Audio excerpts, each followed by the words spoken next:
Bueno, pues gracias a Dios por este tiempo juntos. Vamos a entrar al tema de hoy. Vamos a ver la sexta parte, perdón, la quinta parte y última de nuestra serie, Las parábolas del reino de Mateo capítulo 13. Hoy vamos a hablar de la parábola de la red. Vamos a hablar de la parábola de la red, que es la última parábola de este capítulo. 8 parábolas hay en este capítulo, pero nosotros lo vimos en 5 sesiones. Así que ha sido de una tremenda bendición que podamos estudiar juntos estas parábolas que vienen a abrir nuestros ojos para que tengamos entendimiento de la palabra de Dios. ¿Ok? Entonces vamos a la parábola de la red, versículo de memoria Mateo 13:47, que dice: asimismo, el reino de los cielos es semejante a una red que echada en el mar recoge de toda clase de peces. Mateo 13:47. Muy bien, vamos a entrar entonces al tema. El título La red, versículo de memoria, Mateo 13:47.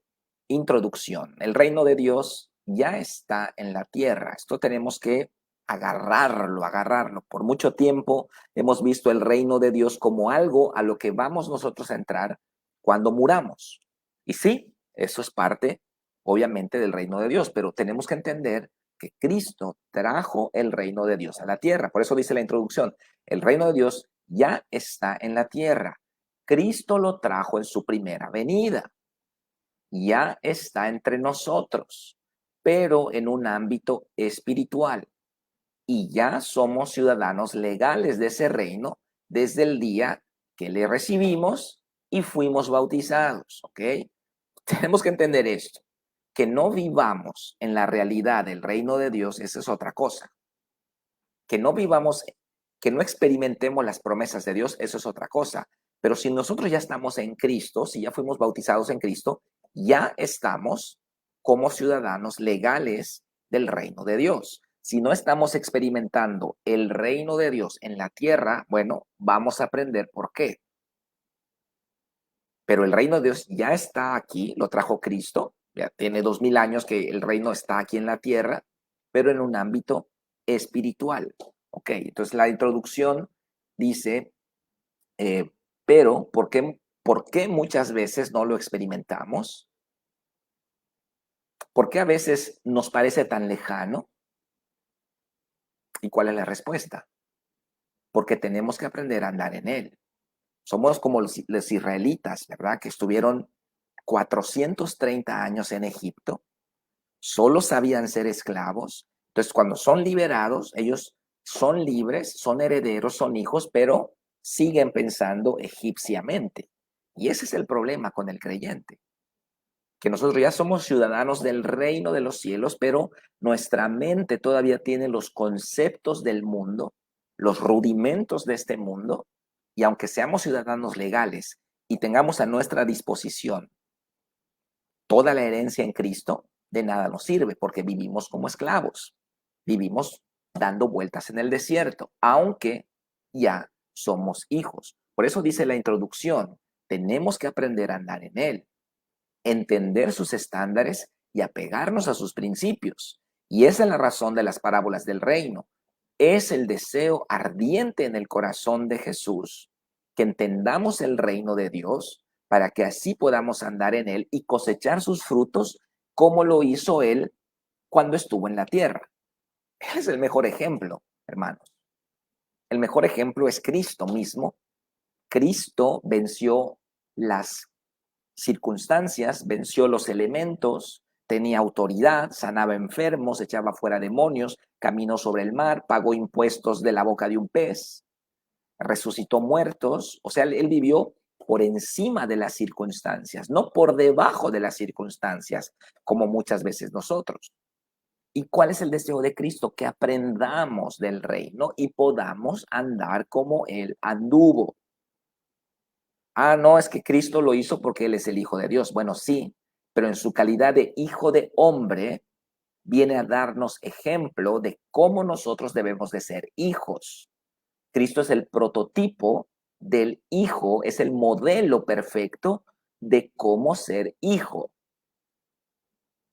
Y entonces Cristo nos modela cómo se es hijo y camina en la tierra con completa rendición al Padre, como dijo ayer el apóstol Gailan, completa rendición, le dijo sí a Dios en todo momento, y él camina en el reino. Él camina en el reino, él no es vencido por el pecado, él no es vencido por el mundo, él anda en la luz, él anda en transparencia, anda en justicia y él anda en el reino de Dios, aunque vivía en la tierra, aunque caminaba en la tierra. Está en la tierra, pero en el reino. Y Cristo quiere que nosotros vivamos como Él vivió, andemos como Él anduvo. Por eso habló tanto Jesús del reino de Dios. Cristo habló mucho del reino de Dios. Y bueno, esto ya lo hemos comentado en las sesiones anteriores, pero tenemos que nosotros entrar a la dimensión de los estándares y los principios del reino de Dios. Muchas veces nos hacemos esa pregunta. Veo el Salmo 23 muy lejano. Jehová es mi pastor, nada me faltará, todo me falta. En lugares de delicados pasos me hará descansar, no tengo reposo. Tengo angustia, tengo afán, tengo estrés, estoy deprimido, estoy depresivo. Y no se cumple, aparentemente lo que vemos en la palabra no está cumpliéndose en nuestra vida. Porque tenemos que entender que aunque somos ciudadanos del reino de Dios, tenemos que vivir de acuerdo a los estándares de ese reino para que podamos cosechar sus frutos. Si usted sigue siendo inconstante en sus diezmos, si usted sigue diciendo mentiritas a cada momento, si usted sigue viviendo fuera del estándar, obviamente, ¿qué es lo que va a tener? Los frutos de este mundo. Así que es importante, hermanos. Y esa es la razón de las parábolas del reino. Es importante que nosotros aprendamos a andar en el reino de Dios, a entender cuáles son los principios, los estándares que rigen el reino de Dios, aplicarlos a nuestra vida y cosechar sus frutos.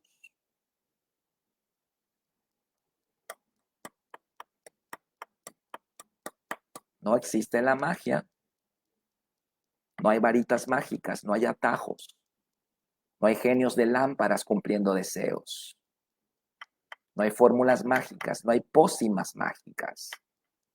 ¿Qué es lo que hay en el reino? Obediencia. En el reino hay estatutos, mandamientos, decretos, lineamientos, estándares, fundamentos, y el que camina en ellos, vive en ellos. El que no camina en ellos, aunque cante, aunque dance, aunque llore y pase con 100 los cursos, no ve la eficacia del reino de Dios en su vida. No existe la magia. No existe la magia. Existe un Dios, un Padre responsable que nos toma de la mano y nos bendice cuando caminamos en la ruta que Él definió para nosotros. Isaías capítulo 35 nos habla de habrá ahí calzada y camino, y será llamado camino de santidad. Cualquiera que pasare por ese camino, por torpe que sea, no se extraviará, porque Jehová mismo estará con ellos. Así que dejemos, hermano, la obstinación, dejemos de insistir en hacer las cosas a nuestra manera, dejemos de jugar al Diosito, a ser nuestro propio Dios, y empecemos a ser hijos. Empecemos a ser hijos. No hay otra manera. Me gustaría decirle que no hay que hay otra manera, pero no la hay. Tenemos que, como hijos obedientes, dice el apóstol Pedro, como hijos obedientes, sujetarnos a lo que nuestro Padre ya estableció para nosotros. Amén. Vamos entonces a las preguntas. Punto número 1. Lea Mateo 13, 51 al 52 y conteste. Bueno, mire lo que dice. Jesús les dijo, ¿habéis entendido todas estas cosas? Estamos hablando aquí al final, estamos al final de Mateo 13, ya estamos en el versículo 51, ya Jesús expuso 8 parábolas, y entonces Jesús dice, ¿han entendido estas cosas?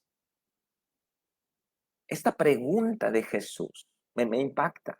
Esta pregunta, Jesús dice, ¿han entendido estas cosas? ¿De veras cacharon lo que yo dije?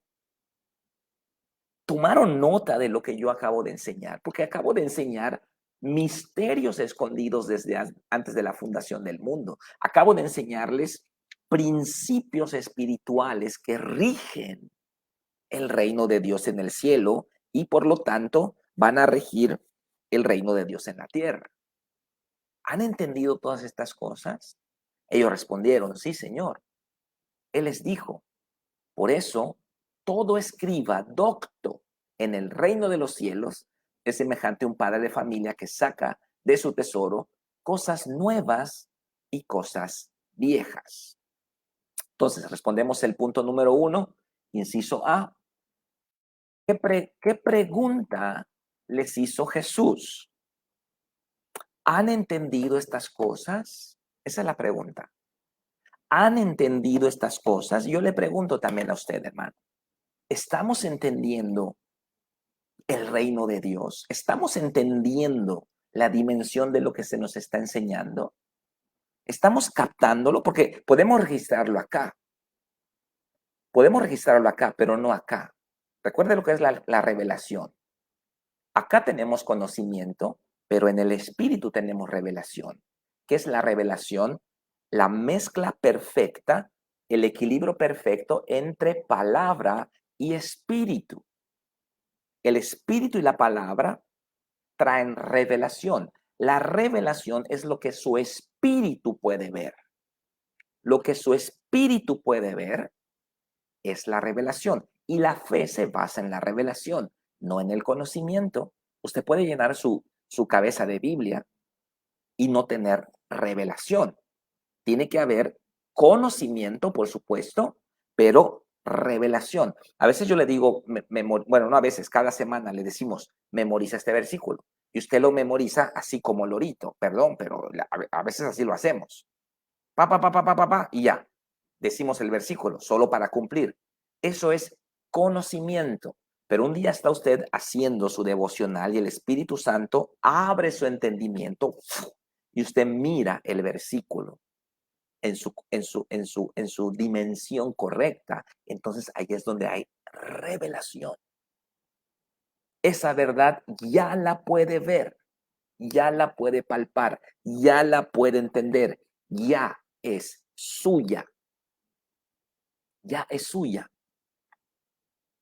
Y esa revelación va a producir fe y la fe va a producir obras, acciones concretas que van a corresponder a esa fe que fue revelada, a esa verdad que fue revelada. Entonces, conocimiento, revelación. Conocimiento, revelación. El conocimiento es bueno, pero no es suficiente. El conocimiento tiene que bajar, tiene que convertirse en revelación. ¿Cómo lo hacemos? Escudriñando, orando en el Espíritu, estudiando la Biblia en el Espíritu, y entonces viene, se corre el velo y viene la revelación. ¿Ok? Necesitamos revelación. Entonces Jesús les dice, ¿entendieron estas cosas? ¿Captaron lo que yo acabo de decir? Abriré mi boca en parábolas, dijo el profeta. Enseñaré cosas escondidas desde antes de la fundación del mundo. ¿Pueden verlo? Dice Jesús. ¿Pueden verlo?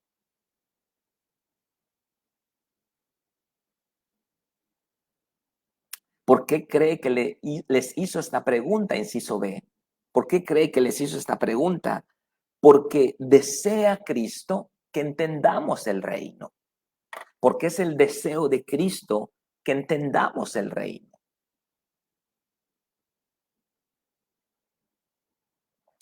¿Cómo es el que entiende el reino lo enseña? como un padre que saca tesoros, como un padre que saca tesoros. Esa es la respuesta. Como un padre que saca tesoros, cosas nuevas, cosas viejas, pero tesoros. ¿Cuántos estuvieron en el seminario de finanzas con Eric y Lisha? Es esto. Él nos está enseñando principios, nos estuvo enseñando cosas que a él Dios le reveló y empezó a vivir en esos principios. Y entonces, ¿qué es lo que hizo él?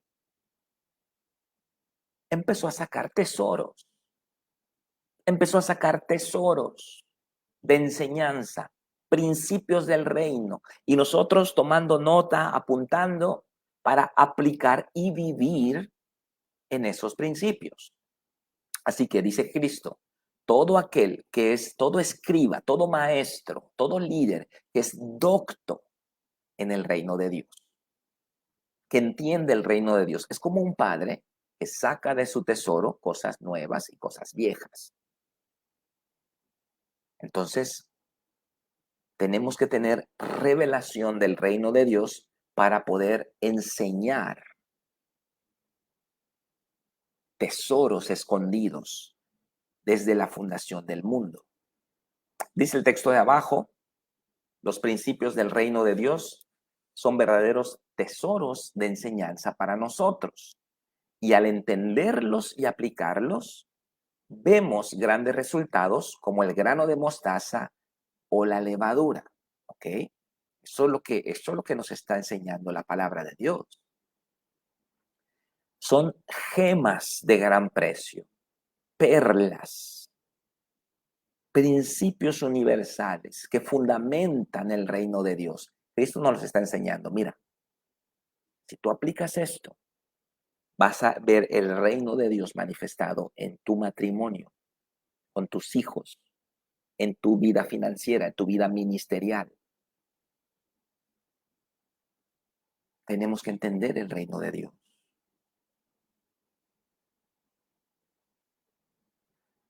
Un buen apunte que hace el pastor Cristóbal.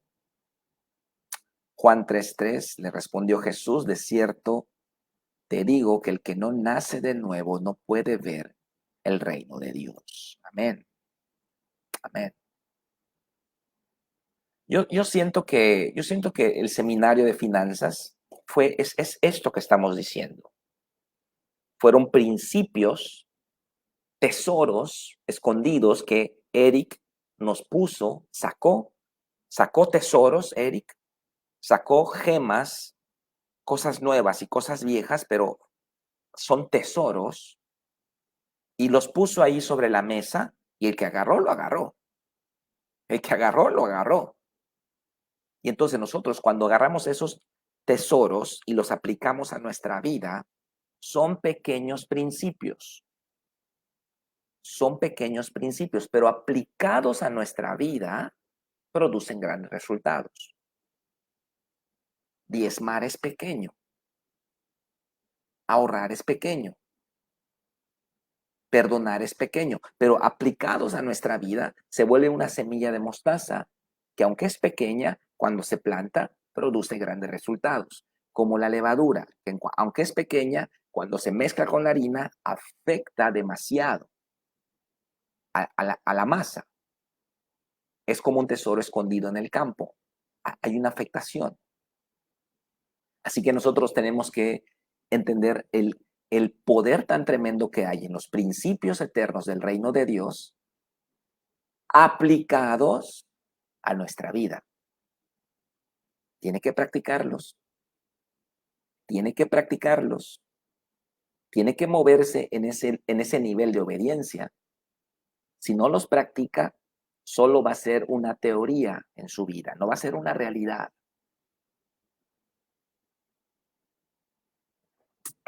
No va a ser una realidad. Así que tenemos que aplicar esas pequeñas semillas de mostaza, aplicarlas. Levadura, aplicarla.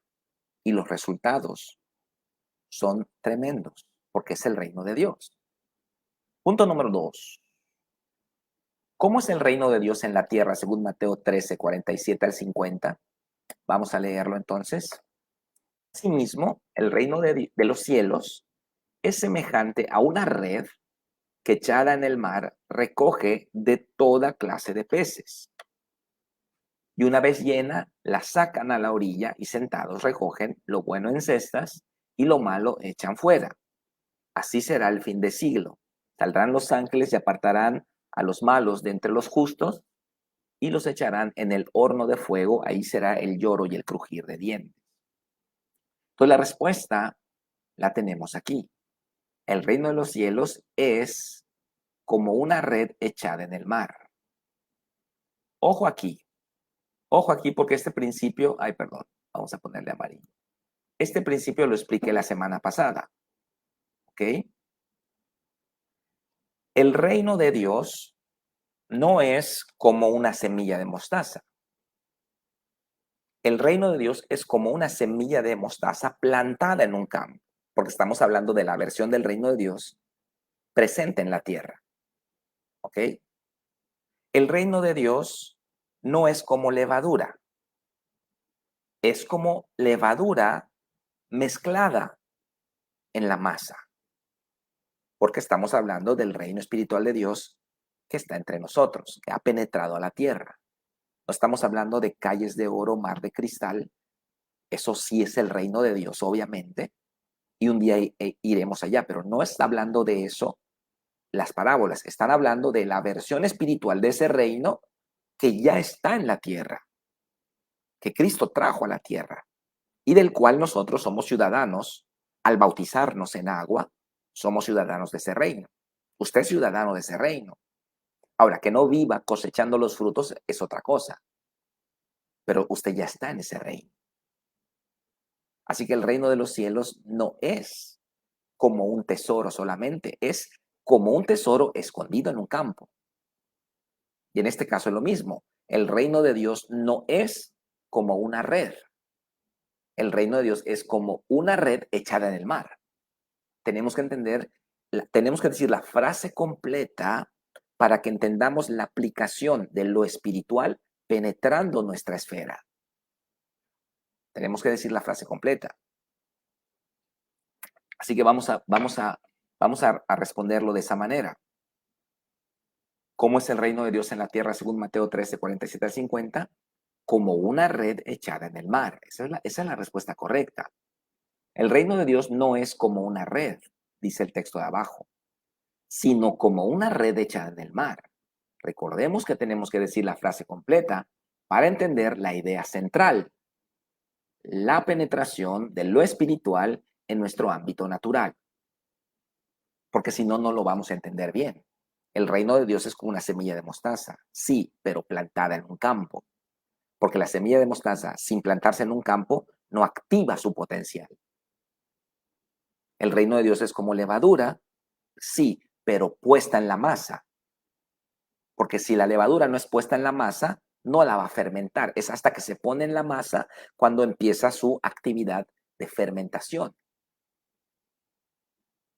El reino de Dios es como un tesoro, sí, pero un tesoro que está en un campo, en una tierra.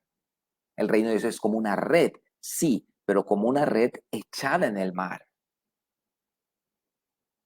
Según esta parábola, punto número 3, inciso A, ¿qué vendría siendo la red en sí misma? La red en sí misma, aunque muchos no estén de acuerdo con esto, mucha gente no va a estar de acuerdo conmigo, pero bueno, tenemos que apegarnos a lo que la Biblia dice, porque hoy tenemos un movimiento antieclesiástico. Hay un movimiento que está queriendo desplazar a la iglesia. La iglesia no es importante, dicen. Yo no voy a la iglesia, dicen ellos. Yo soy la iglesia. Entonces, pues yo llevo la iglesia donde yo voy. Bueno, es una verdad a medias que puede ser usada tendenciosamente para dejar de congregarse y entonces andar en desobediencia y en desorden. Hay un movimiento fuerte de esto. Hay que tener cuidado. Porque en las aras de la libertad, en pro de caminar como el viento, andar en el espíritu, a veces nos echamos al plato hasta lo santo de Dios. Entonces mucha gente dice, yo no voy a la iglesia porque yo soy la iglesia.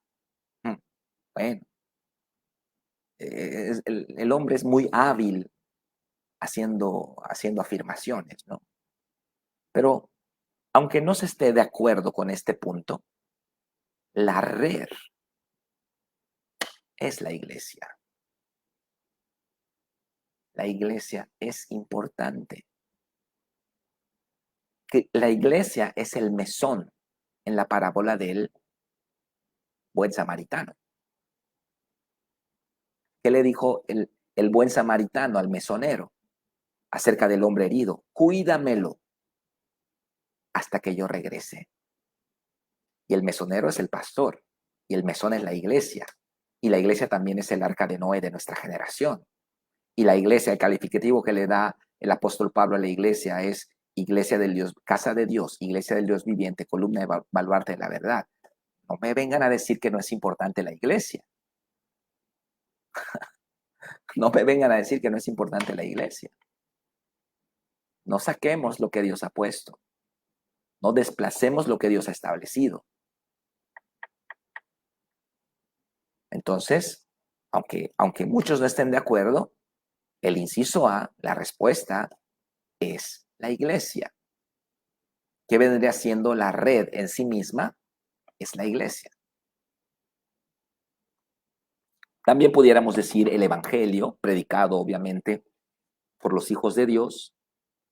Y bueno, si ponemos el reino de Dios, bueno, vamos a explicarle a los discípulos, porque acuérdense, el reino de Dios es la red echada en el mar. Así que la respuesta correcta sería la iglesia. ¿Qué es el mar? Inciso B, el mundo. El mar es el mundo, ¿ok? Inciso C, ¿qué son los peces? Las personas ganadas, las almas ganadas, ¿ok? Los peces son las almas ganadas, los que caen en la red, las almas que caen en la red. ¿Qué son los peces buenos? Los escogidos. Los escogidos, ahora voy a decir quiénes son. ¿Y quiénes son los peces malos? Los reprobados, los réprobos. Entonces aquí estamos hablando de un universo de la iglesia. No estamos hablando del universo del lago, de todos los peces del lago o de todos los peces del mar. No, estamos hablando del universo de lo que está en la red. Dentro de lo que está en la red hay peces buenos y hay peces malos. Y entonces cuando se saca la red, se empieza a hacer una selección. ¿Quiénes son los peces buenos? Los escogidos. ¿Quiénes son los escogidos? Los que han recibido a Cristo como Señor y Salvador y, y, y permanecen en Él hasta el final. Ellos son los escogidos. Ellos van a ser separados de los otros. ¿Quiénes son los peces malos? ¿Los mundanotes que nunca fueron a la iglesia? No. Los ateos, los LGBT, los que odiaron a Cristo, no. Ellos están afuera. Ellos están afuera, están en el lago, están en el mar. Ellos ni siquiera entraron a la red. Estamos hablando del universo, de lo que entró a la red. ¿Quiénes son los peces malos? Los réprobos. Los que a pesar de que estuvieron en la red, no andaron conforme a el reino de Dios. Es así, es así. Nosotros no somos nadie para decir quién es y quién no es, porque la selección no la vamos a hacer nosotros. La va a hacer el Padre y los ángeles la van a ejecutar. Yo no puedo decirle, este sí, este no. Eso nosotros no lo podemos hacer. Los siervos del agricultor en la parábola del trigo y la cizaña. ¿Quieres que arranquemos la cizaña? No, deje que crezca. Al final se hace la selección. Al final se hace la separación. ¿Mm? Entonces, ojo aquí, que no estamos hablando de cristianos y de mundanos. No, estamos hablando de todos los que están en la red, unos entran, otros no entran. Es lo que Jesús nos está diciendo. Por muy imperfecta que nos parezca la iglesia, es el reino de Dios en la tierra y su función es predicar el evangelio a toda criatura, ganar almas a discreción, retenerlas, disipularlas y enseñarles los principios del reino de Dios. Pero la selección de lo bueno y lo malo, esa no la hacemos nosotros, sino Dios. ¿Cuál es el mandamiento para la iglesia? Id y predicad el evangelio a toda criatura, a todos, a todos. Marcos 16:15, a todos. Salgan por las calles, díganle a los cojos, a los ciegos, a los enlutados, tráiganlos a las bodas, oblíguenlos, fuércenlos a venir a las bodas, porque las bodas ya están listas. Entonces, todos entran, vámonos, todos, todos, todos, todos, todos, todos entran, vamos. La iglesia es la red que jala a todos, todos, entran, todos, vámonos, todos.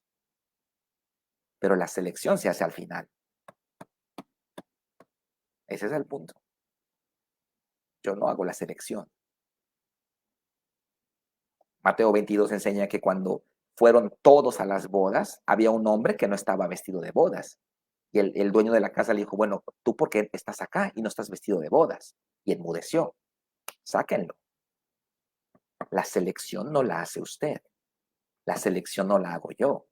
Nosotros metemos a todos. Nosotros metemos a todos. Todos entran. Las puertas de la iglesia están abiertas para todos.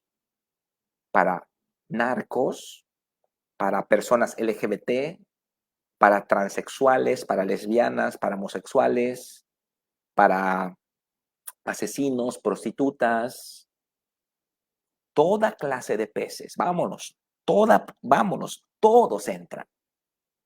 Todos entran. Pero la función de la iglesia es ganar almas, disipularlas, para que esas almas sean escogidas. Y no estoy hablando de salvación por obras, porque la salvación no es por obras, es por la fe en Jesucristo. Pero una vez adentro, hay que permanecer.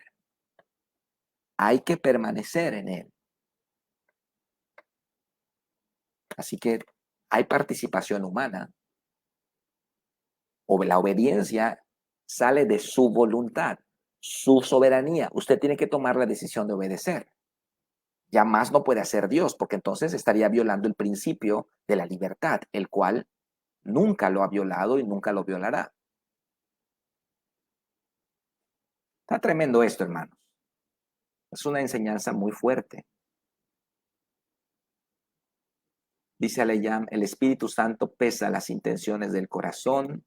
Y Melvin nos recuerda Hechos 10, 24 y 25, que nos habla de no dejar de congregarnos. Amén. Según la parábola, punto número 4, ¿qué sucederá al fin de los tiempos, al final de los tiempos? La respuesta es el arrebatamiento. Cuando vemos la parábola, así será el final del siglo, así será al fin del siglo. Saldrán los ángeles y apartarán a los malos de entre los justos y los echarán en el horno de fuego, ahí será el lloro y el crujir de dientes. Ok, esta palabra apartarán nos da la idea de el arrebatamiento. Uy, perdón, vamos a ponerle verde. Lo mismo pasó en la parábola del trigo y la cizaña. Entonces, ¿qué sucederá al final de los tiempos? El arrebatamiento. Acá la parábola está haciendo alusión al arrebatamiento, como también lo hizo la parábola del trigo y la cizaña. Están haciendo una referencia al arrebatamiento. Esta parábola es similar a la parábola del trigo y la cizaña, que nos habla de la iglesia y el final de los tiempos. La iglesia de hoy, escuche bien, capta todo tipo de personas, es la red. Pero eso no quiere decir que todos son salvos. Al final, los ángeles arrebatarán a los escogidos y dejarán a los reprobados. Tenemos que predicar el evangelio. ¿Decimos amén? Sí, pero también tenemos que discipular. Si solamente predicamos el evangelio, dice el apóstol Pablo, podríamos trabajar en vano. Predicamos el evangelio, sí. Ganamos almas, sí. Los llevamos a la iglesia, al encuentro, al cafecito de mujeres, a la reunión de varones, a la célula, sí, pero también hay que discipular, pero también hay que discipular. Eso es lo que dice la Gran Comisión. Es importante que nosotros discipulemos, no sea que hayamos trabajado en vano. Esta frase es muy importante en el punto número 5. ¿Qué cree que significa la expresión el lloro y crujir de dientes? Usted la ha escuchado muchas veces. Jesús habla muchas veces de esta frase. La vemos en muchas parábolas del reino de Dios.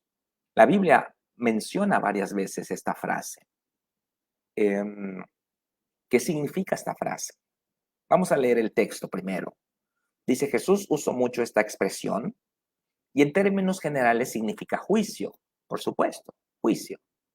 Pero al hacer un análisis de su contexto, podemos ver que no se refiere específicamente al infierno, ¿m? Sino a la gran tribulación que vendrá después del arrebatamiento. La gran perturbación de los dejados, quienes a pesar de que estuvieron en la red y tuvieron todo para vencer, decidieron hacer las cosas a su manera y seguir su propio camino.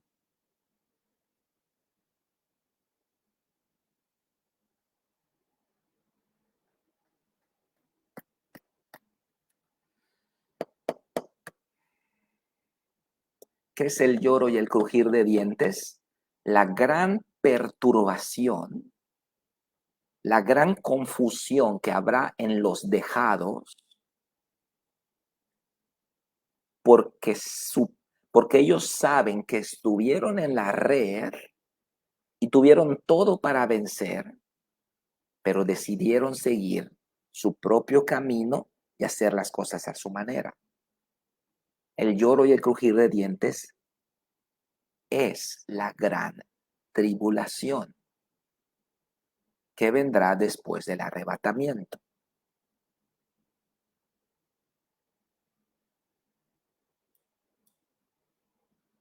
El lloro y el crujir de dientes no es el infierno, es la gran tribulación que viene después del arrebatamiento. No queremos estar allá. No queremos estar allá. No queremos estar allá. Vamos a ganar almas, vamos a hacer discípulos y vamos a santificarnos, como dijo Pablo. No vaya a ser que yo, habiendo sido mensajero para otros, ellos entren y yo me quede. Ay, pastor, parece que estás hablando de que la salvación es por obras. Es que, hermano, hemos sido tan contaminados con ese evangelio de que una vez salvo, siempre salvo, y del monergismo de que no tienes que hacer nada, que todo lo hace Dios. Hemos sido tan predicados por eso que pierde sentido todo lo que dice la Biblia acerca de las advertencias, acerca de las exhortaciones que nos da la Biblia a santificarnos, a buscar a Dios, cuidar la salvación con temor y temblor, a vivir en santidad, porque sin la santidad nadie verá al Señor. O sea, esas advertencias son mentira entonces. No son genuinas, nos está queriendo asustar nuestro Padre solamente. o son verdaderas, o existe realmente la posibilidad de quedarnos cuando el Señor regrese. Yo le aconsejo que las crea. Ese es mi consejo. Si usted no las quiere creer, bueno, pero yo le aconsejo que usted crea todas las exhortaciones, el libro de Hebreos, todas las advertencias que nos da la palabra de Dios para cuidar nuestra salvación con temor y temblor. Cuidar la salvación no quiere decir que la estemos ganando por obras. Permanecer en Cristo no quiere decir que la estemos ganando por obras. La salvación no es por obras. La salvación no es por obras. Pero hay que permanecer en el Salvador. Porque la salvación no está en usted, está en Cristo. El que tiene al Hijo tiene la vida. El que deja al Hijo, deja el paquete completo.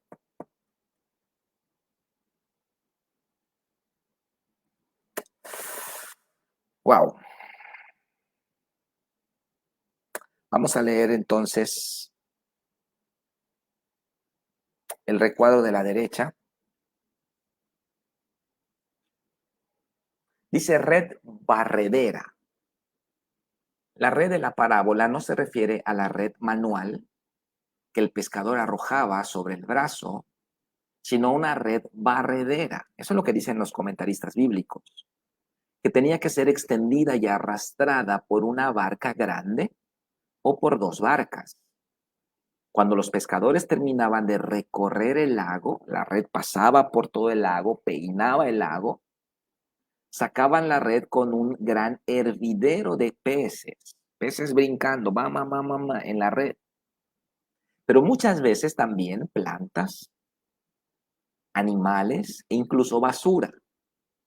Entonces los empleados del barco comenzaban a separar lo bueno de lo malo y ponían en cestas lo malo y lo desechaban. Perdón, me equivoqué. Entonces los empleados del barco comenzaban a separar lo bueno de lo malo. Lo bueno ponían en cestas y lo malo lo desechaban. Hoy la red del reino de Dios está aún bajo el agua. Es la iglesia, extendida por todo el mundo, y está atrapando toda clase de personas. No sabemos quién es quién, solo cumplimos la gran comisión. Pero un día esa red subirá y los ángeles harán la selección de acuerdo al dueño de la red y arrebatarán a los fieles de la tierra y dejarán los demás en la gran tribulación. Asimismo, el reino de los cielos es semejante a una red que echada en el mar recoge toda clase de peces.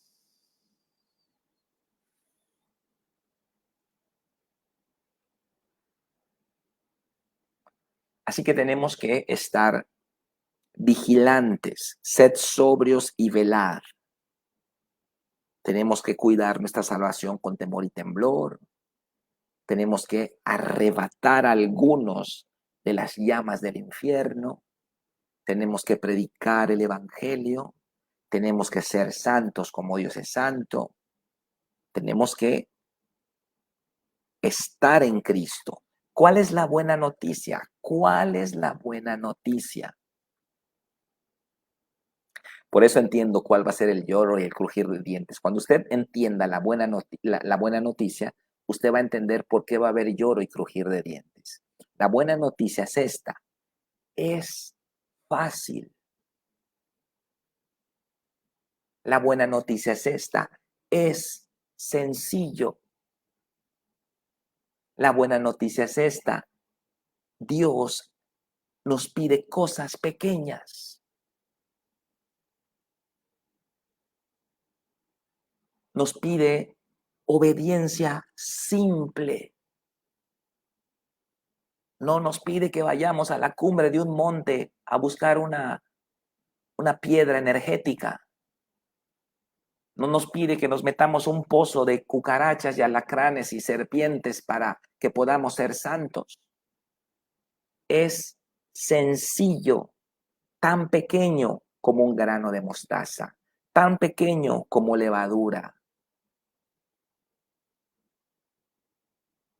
Entonces el lloro y el crujir de dientes va a ser fuerte, porque la gente va a arrancarse los cabellos y va a decir, era tan fácil, estuvo al alcance de mi mano, estaba allí yo cada domingo escuchando. Por eso el lloro y el crujir de dientes, porque es tan fácil, hermano. Nuestro Padre ha dispuesto las cosas de tal manera que nos sea completamente factible a todos estar en el reino de Dios. Le animo, le animo, le animo, le animo a que sea obediente a nuestro Padre en todo y coseche los frutos del reino de Dios, y cuando haya terminado su carrera en esta tierra, vaya con nuestro Padre y pase la eternidad con Él en las calles de oro y mar de cristal, allá sí. Vamos a hacer una oración, vamos a entregarle este tiempo a nuestro Padre. Yo oro por usted, que usted ame, ame, ame, ame, ame a nuestro Padre, y que usted abrace el Evangelio como un tesoro tan grande, tan valioso. Wow. Y viva en esos estándares. Gracias te damos, Padre. Estamos contentos, Padre. Estamos gozosos. Estamos tan agradecidos que pusiste el reino de Dios al alcance de nuestra mano. Es tan sencillo, es tan fácil, está tan pequeño lo que tú nos pides, Padre, pero lo tenemos que hacer. Bendice a mis hermanos, pon tu manto sobre Laura, sobre Alex, sobre Alicia, sobre la familia Pedrosa, pon tu manto sobre cada uno de mis hermanos y caminemos en ese camino de santidad que dice Isaías 35, el cual cualquiera que ande por ese camino, por torpe que sea, no hay nadie torpe, Padre, no hay nadie torpe, pero si hubiese alguien, por torpe que sea, no se extraviará. Bendigo a mis hermanos, los pongo en tus manos y declaro ese manto de tu presencia sobre ellos, Padre. En el nombre de Cristo Jesús. Amén y amén. Muy bien, hermanos, Dios les bendiga. Les mando un abrazo fuerte. Nos vemos pronto y recuerde, 2, 3 y 4 de diciembre, todos vamos a estar celebrando la grandeza de nuestro Dios en nuestro Congreso de aniversario. Un abrazo fuerte, muchas bendiciones.